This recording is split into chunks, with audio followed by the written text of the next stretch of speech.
And greetings to the Black family, all of my Facebook and YouTube friends. My name is Adib Timbuktu of Timbuktu Communications and Pro Se Litigation. And this is the first of a series of videos that I am hereby producing entitled Surviving the Encounter. And the purpose of these videos is to perhaps assist us in surviving the encounter with police. Too many of us are being killed by the police during traffic stops, etc. First of all, I would like to say that as a caveat, I know there's some out there will probably be saying that some of the things that I are saying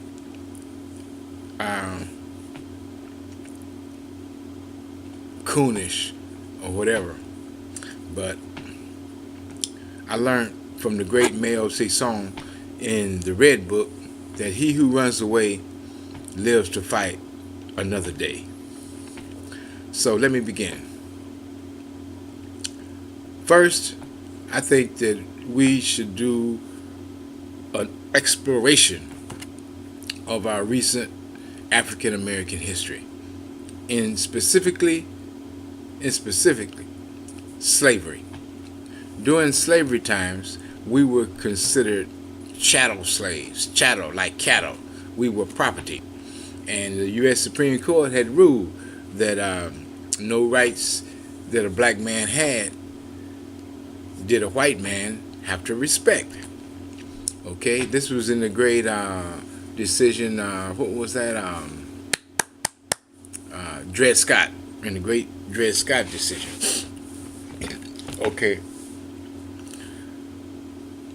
During slavery times, our so-called slave masters had the right of life and death over us.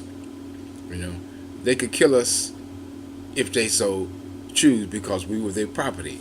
And as such, they were allowed to dispose of this property in any way they choose fit. Okay, since emancipation, so-called emancipation, has taken place, and many rights have been granted under the law in the courts and through the legislature, many of us have learned these rights. We are aware of these rights.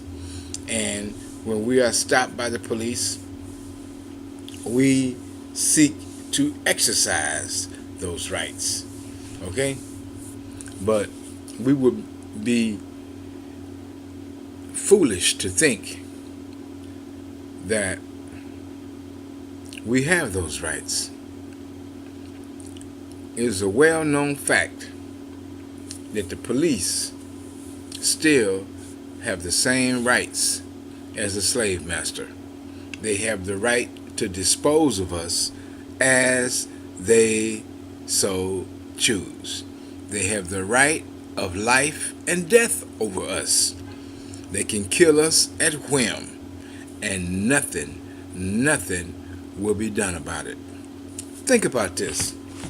During slavery times, we had the image of the shuffling, scratching your head, buck dancing nigger, right? He was whenever the white people came around, whenever the master came around, he was always skinning and grinning. But it is also well known that that was a survival tool. I'm not saying that we have to skin and grin, but if the police stop you on the highway, don't be so foolish as to think that you can confront him and challenge his authority, telling him what your rights are, and not expect something crazy to happen. Something crazy can happen. Because out there, he could say, yes, sir, you're right. You don't have the right to do that. No, you don't have to get out the car. Yes, you're right. The law says you don't have to get out the car. The law says you don't have to put your cigarette out. Sandra Bland. However, he don't have to do that. He could kill you. He could cold-blooded murder you out there on camera, and nothing will be done about it. So it behooves us to come up with a strategy whereby we can survive the encounter at the same time keep our dignity intact. First of all, if you are stopped by the police out there and you feel like that he is violating your rights by something he asks you to do, please know that that is not the place to tell him what he's doing wrong. That is not the place to tell him that what he is asking you to do is a violation of your rights. That is not the place to tell him that you don't have to comply with that. It's not the place. The place to challenge those things are in the same place where you got those rights are. In the legislature, you can challenge a law, or in the courts. You can file a complaint. You can file a lawsuit. That's the proper place. But out there is not the proper place. What you should do under the circumstances of a police stop is, first of all, you understand, you should slow down when you see the lights. Pull over and park your car in a lawfully parked place. Because if you do get arrested and your car is not lawfully parked, it will get towed. So you're saving yourself a whole lot of problems if you just slow down and go into a legally place of parking. Number one. Number two, keep your hands on the wheel. Keep both hands on the steering wheel. Let your window down. He comes to your car. Don't say nothing. Do not open your mouth. He's going to come and he may say, license and registration. Your response should be, yes, sir. My license is in my back pocket. Is it all right if I reach in there and get it? You say, yes, sir. Okay. And move slowly. Move slowly. This is very important. And when the police stop you, please don't challenge him before he even get to your car talking about, what you stopped me for? Please keep your attitude in check. Assume that this person who is stopping you is one of your neighbors or friends or whatever. Do not assume the worst about this when the police stop you. Keep that attitude in check. Keep that attitude in check. Have the attitude that this person is doing a duty and is doing a good for you and the community. Have it in your mind that this man is looking out for you and the community. Keep that attitude, because regardless of how he thinks, regardless of what his attitude is, this is the attitude you should keep, because you're sitting off a vibration. And many times when you come across a devil, and it's true, there's some blue-eyed devils out there. Look, seeking to kill a nigga. When you come across a devil, you can manipulate a devil. A devil is easily to be manipulated. Okay.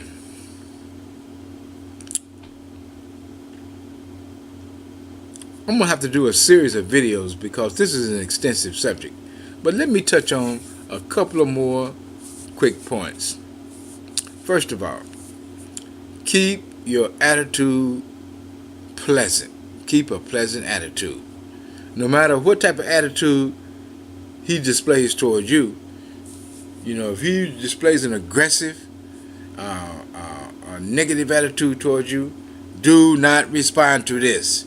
Do not bite into this, because it is a well-known fact that demons and evil thrives off of negative vibrations. So if you give them negativity, he'll feed on that and he'll grow. That's if he's an evil person, then you feed him evil back or negativity back, it's gonna make him worse. Or if it's lying dormant, if that negativity is lying dormant within him, and you respond to it. You have to excuse my face, by the way. I just got out the shower and I had some facial cream on, so that's why my face is looking like this.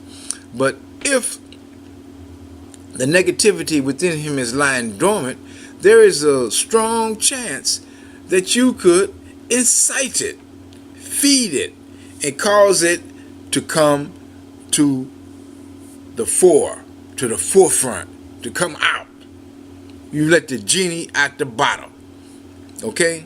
So, keeping your attitude pleasant, cordial, is extremely important. You don't know what his mindset is, the mind or her mindset. First of all, they're very fearful. The police jobs is a fearful job. It ain't like it used to be in the old days. Back in the days, you had a lot of police officers who were brave and who wanted, you understand, to join the police force, to do some good for the community, to be a defender of the community. But such is not the case most of the time nowadays. Nowadays, most people join the police force because they want a good job, understand, with a lot of security. And the police job is very security. It is extremely hard to fire a police officer. Extremely hard. It's a job with a lot of benefits. They talk about policemen, they underpaid. No, they're not underpaid. They're paid pretty good. And their benefits are pretty good. Very good for the amount of education that they have. So most people nowadays, they get into the police department for the purpose of having a good job. They ain't joining the police department to fight crime, for the most part. Not all of them, but for the most part. They're not out there to just fight crime and to go out and search for criminals and challenge the bad guys and bring in the bad guys. No, that's not what they're about. They just want to get that check. This whole American system is based on the dollar. And most of the people in this system, their minds are controlled by the dollar. That's what it's all about. They are there for the dollar. Right? They're there for the dollar.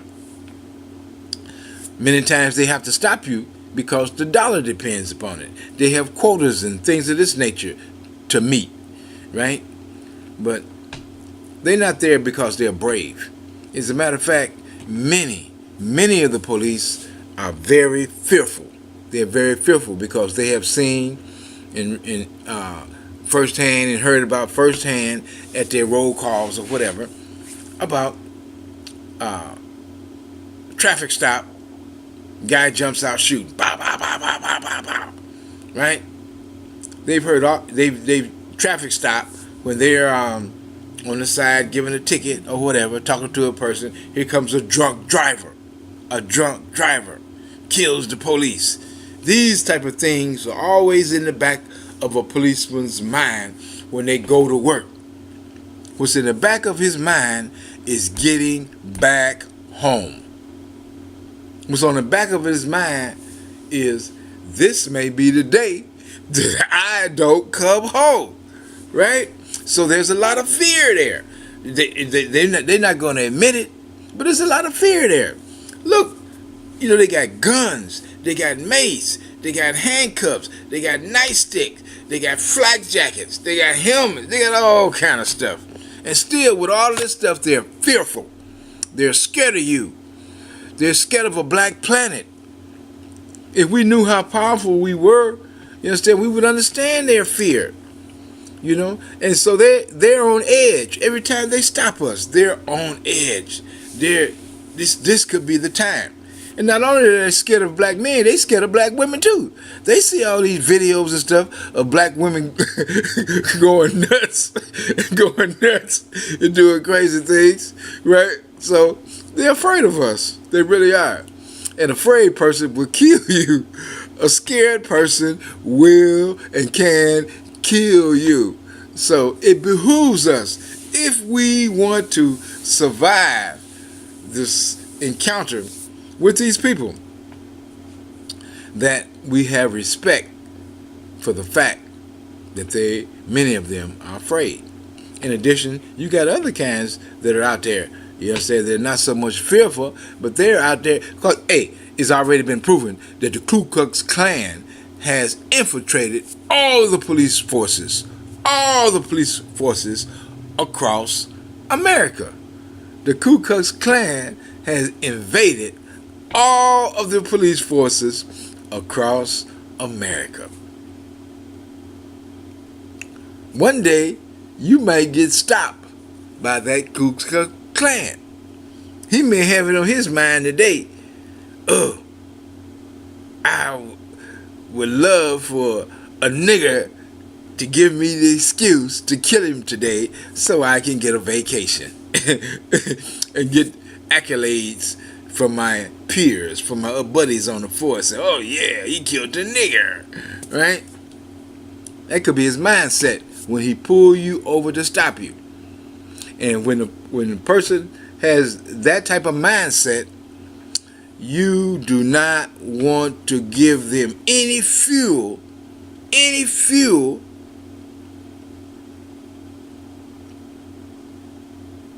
to inflame those evil intentions. You want to keep everything cordial. Keep it cordial. Keep it cordial. Treat them nicely. If they say something negative or unkind to you, brush it off. Say, okay, sir, I understand, sir. If they ask you to get out the car or whatever, do something, yes, sir, comply. Do not give them any ugly faces. Do not give them any aggressiveness. Do not give them any excuse to kill you, because it's a known fact that they have the right to kill you. They have the right to kill you. And as with the Colin Kaepernick situation, they don't even want you to protest getting killed, right? They can kill you, but you can't even protest. You can't even get down on one knee like you praying. You know what I'm saying? Oh, America, please. You know what I'm saying? Let me get down on my knees. Don't kill me. They don't even want you to do that, okay?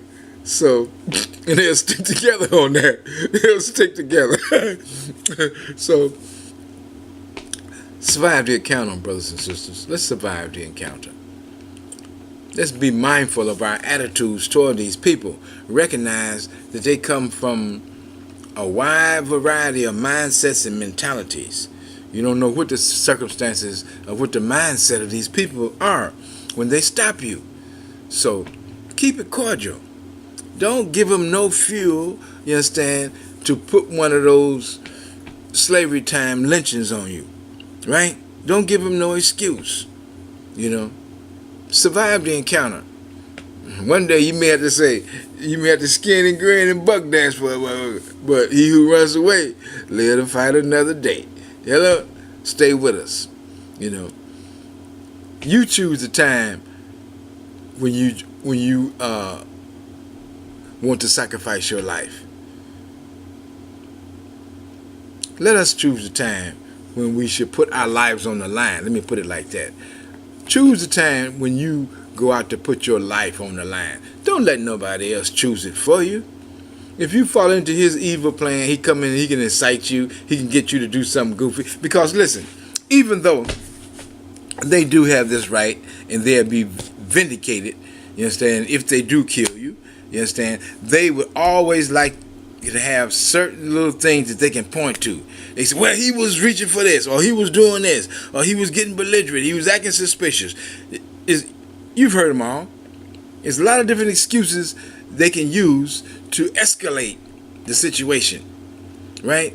Don't give them those excuses. If you eliminate all those little excuses with a pleasant, cordial attitude, then you'll take away their, for the most part, you'll take away their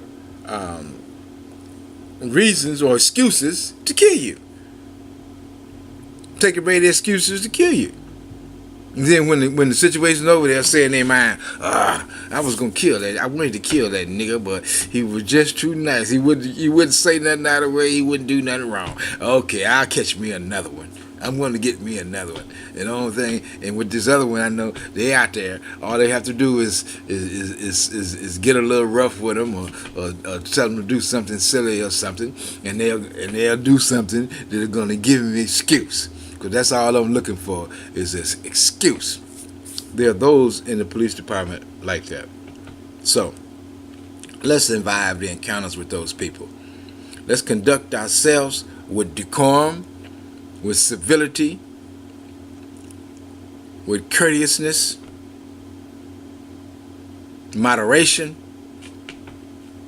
and let's comply with all of the lawful orders of the police. Not only the lawful orders, we're going to comply with the unlawful orders.